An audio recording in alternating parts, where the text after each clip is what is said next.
Good morning. Today I'm going to do a tutorial on how to crochet with both hands. For some of you this looks familiar. It's the dolphin that I did in Tunisian stitch a while back. Here's that 12 by 12, 12 inch by 12 inch, which is 48 squares that I did. So I said I was going to do it in Tunisian. I said I was going to do it in single crochet and corner to corner. Here's the instructions that I used for the single, that I will be using for the single crochet. I also used it for the Tunisian. This is a mini cross stitch that I just verified and compared. Now my charts from Mama's Jam Pack Crochet Word Charts at www.crochetwordcharts.com are worked from the top down, row 1 to row 48. If that's something you're not in like of doing because it is upside down, then you can easily work the project from row 48 up to 1, and it's simple by going to row 48 and working backwards. I've always done it this way, so this is the way I'm going to continue to do it for this tutorial. So let me go ahead and get started here. The first 5 rows are solid background color. It says row 1, 48 of A, background color, through row 5, 48A. So I'm going to use this as a warm-up time because I'm going to be using both hands. And I'll start it off by doing my chain 48. I used an eye hook on the Tunisian stitch. I'm going to go ahead and use an eye hook on this too. The reason I am working on the table is because I love to work flat. I like having my work on the table. I like being able to have the bobbin stretched out, and because we will not be flipping this one back and forth, you'll get to see everything laid out and how I do that. So let me go ahead and start by chaining 1, 2, 3, 4, 5, 6, 7. Whoops, I missed that one. 1, 2, 3, 4. 1, 2, 3, 4, 5, 6, 7, 8, 9, 10. I'm going to pause it here. Okay, so I have 40, 41, 42, 43. 44, 45, 46, 47, 48. And with single crochet, just like Tunisian, you add 1 plus to get started. Okay, so I'm going to go ahead and do my first row of work with my correct hand, with the hand I use all the time, and that's my right hand. So I am going to single crochet in every single chain. You're going to skip the first chain because that's your +1. That gives your chain some stability. And I'm going to go all the way to the end using the hand that I am always familiar with. Row 1 is your odd row. This is your right-handed row. 3, 4, 5. And there's no color change in this for 5 rows. I'm going to pause this. Okay, I have 45 here. Here's 46. Here's 47 and 48. All right, so now I have 48 of row 1. Row 2 is also going to be 48, but this time, instead of doing my chain 1 and turning and using my right hand, I am now going to turn it over to my left hand. So before I do that, I'm going to do my chain 1. And then what I'm going to do is I'm going to rotate my hook back, grab my bobbin, because this is a small project. My main colors, I'm working from a bobbin. Okay. Now, my left hand, I do it so differently. It's just the way I am. But it takes a few minutes to get situated. and comfortable with your stitching. That's the tail, Sarah. Okay. So I bring this forward. Okay. So when I do my left hand, I'm almost like doing a shovel. Instead of crocheting in, I'm almost digging for it. So I go in, I pull back, and I go around. There's one. Go in, out, and around. There's two.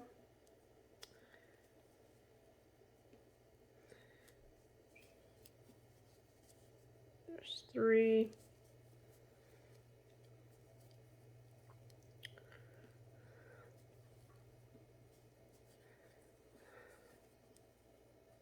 Four.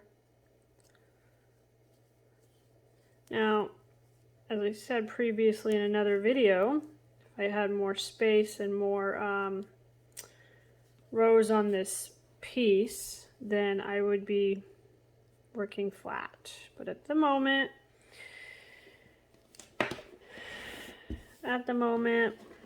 mean, I imagine I could go in here and work flat.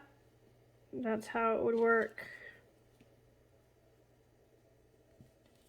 Let's see if I could zoom in just a little here.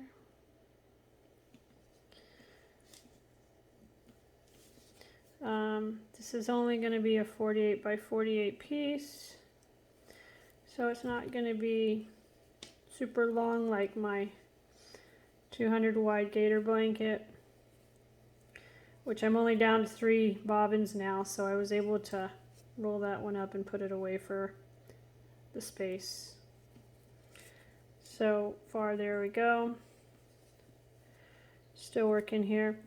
So basically, when I get to my odd row number 3, I'll switch to the right hand. But right now, it's all left hand. And like I said at the beginning of this video, I only have 5 rows. So yeah, I don't do well left-handed going over. For me, it's like holding a pencil. I am left-handed by nature, so it's like pinchers and holding a pencil, and then I go around like that. And then once I get a feel of it, it becomes second nature to just keep going like I am right now. See, now I'm starting to get the hang of it. I'm not having a lot of problems doing it left-handed at the moment. And yes, bobbins will change everything. I get that. But, like I said, when I do bobbins, it's usually pretty flat. Right now, it's not flat yet because I'm doing solid colors. Okay, so here's what I'm going to do. I'm going to keep you on till I can get to the end of this row.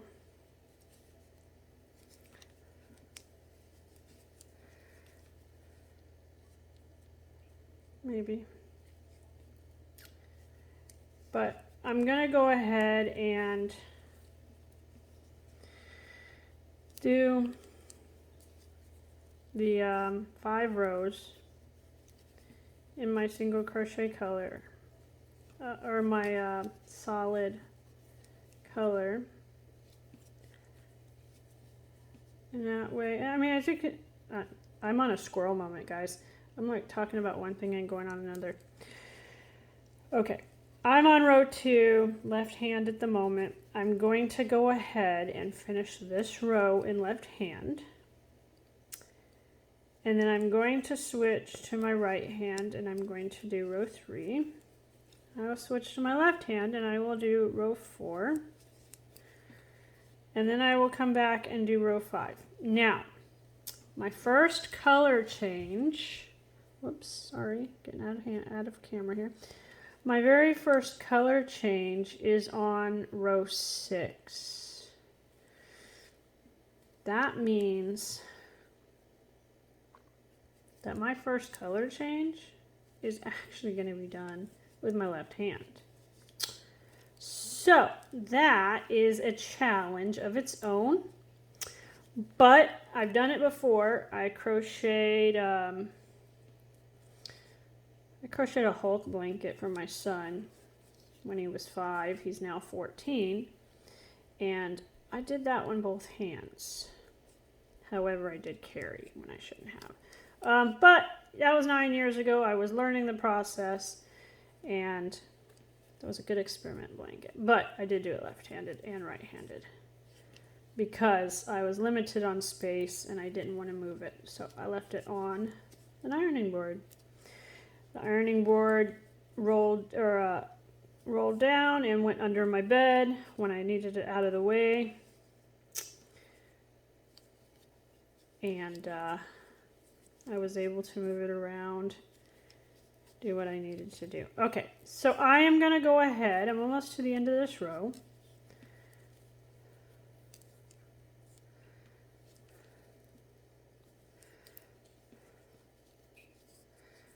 Two more. So I have right here.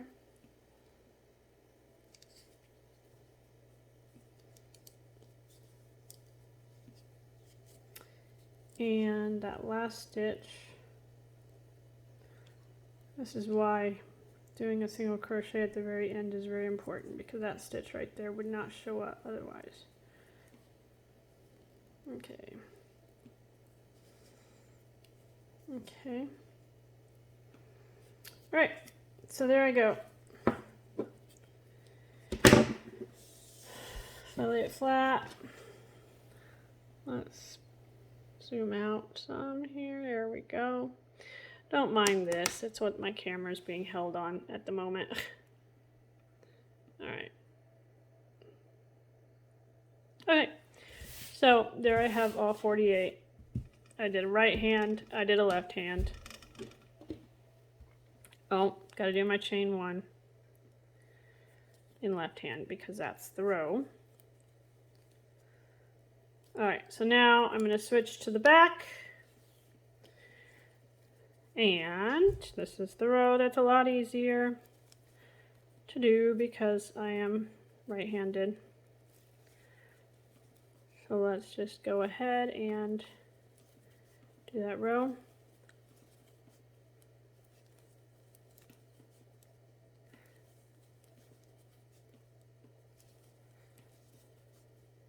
See, and also when I'm using my right hand, my left hand is holding the thread up. And my right hand is kind of like doing all the maneuvering. But when I use my left hand, my right finger keeps the thread down behind the hook. And I loop it on a whole lot better that way. So what I'm going to do is I'm going to go ahead and pause this. I'm going to finish row 3. I'm going to left hand my row 4. Trust me, I'm not going to flip it around and do it because it does change the texture of the stitch when you turn it. If you keep it on the front, it keeps the texture going. When you turn it on the back, the stitches tend to move. They channel. So I'm going to go ahead and finish row 3. I'm almost there. I'm going to switch my hand and I'm going to do row 4.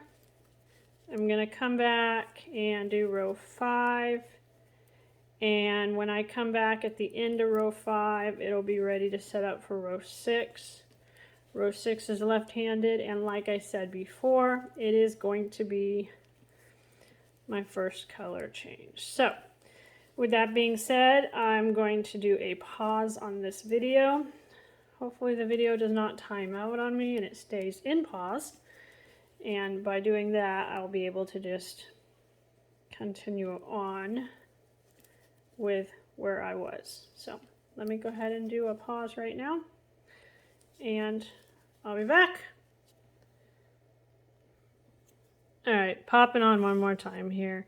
I'm on the left hand and I am about to complete row 4. And I'm getting my groove going here, so I just thought I would pop on really quick to finish off row 4 with you guys.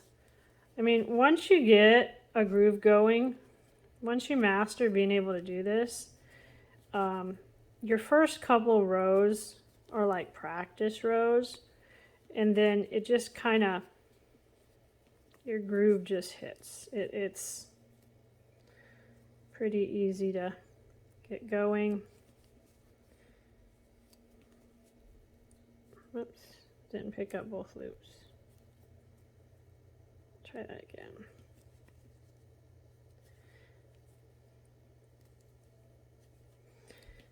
Okay, chain 1 and turn. All right, so I am now back to row 5.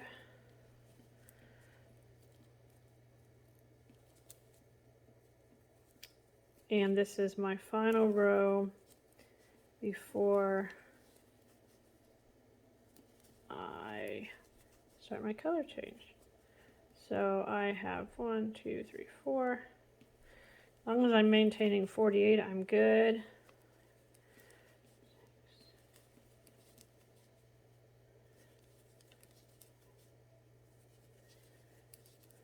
I am going to go ahead and pause this one because this is the right hand. And when I come back, I will be ready to take the word chart, show you row 6, show you what I do to get prepped up, and we'll line it up and we'll look at it. So I'll be back. Okay, I'm recording again as I'm coming to the end of row 5. So my phone keeps beeping. So what I think I'm going to have to do is I'm going to have to close out this video at 20 minutes, near 20 minutes, and do a separate video for the first color change. And that way, this can be a video on left and right hand, solid colors. I'll probably use this one and replace my other one. All right, so I'm coming to the end of row 5, and there's my 48, chain 1.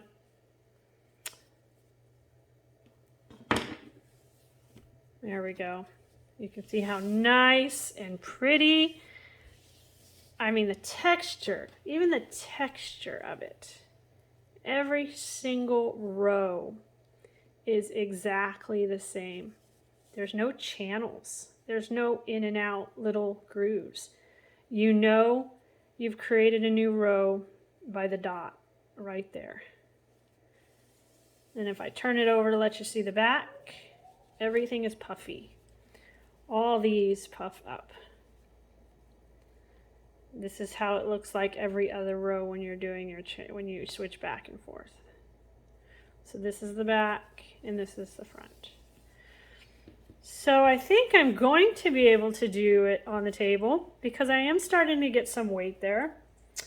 If I really want to add some weight to my piece, I've got these clips. They cover, I do believe, let's see, 3 single crochets.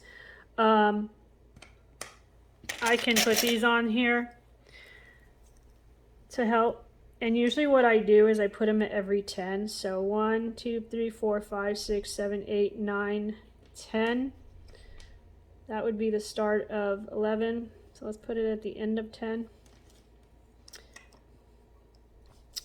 1, 2, 3, 4, 5, 6, 7, 8, 9, 10. So that's the end of 10. 1, 2, 3, 4, 5, 6, 7, 8, 9, 10. There's the end of 10. Yeah, I'm trying to use all my clear ones. I think I did that right. 10. on here. 1, 2, 3, 4, 5, 6, 7, 8, 9, 10. Yep, okay, and then 1, 2, 3, 4, 5, 6, 7, 8, 9. Whoops. 1, 2, 3, 4, 5, 6, 7, 8, 9, 10. There, I believe. 10, 20, 30, 40. 10, 20, 30, 40, and then I should have 1, 2, 3, 4, 5, 6, 7, 8, 48. There we go. And that just gives it a little bit of weight. When I'm doing Tennessean simple stitch, I add a lot. So I'm just going to use those because I'm used to using them. And I just passed 20 minutes, so I'm going to stop this video and set it up for video number 2, my first color change.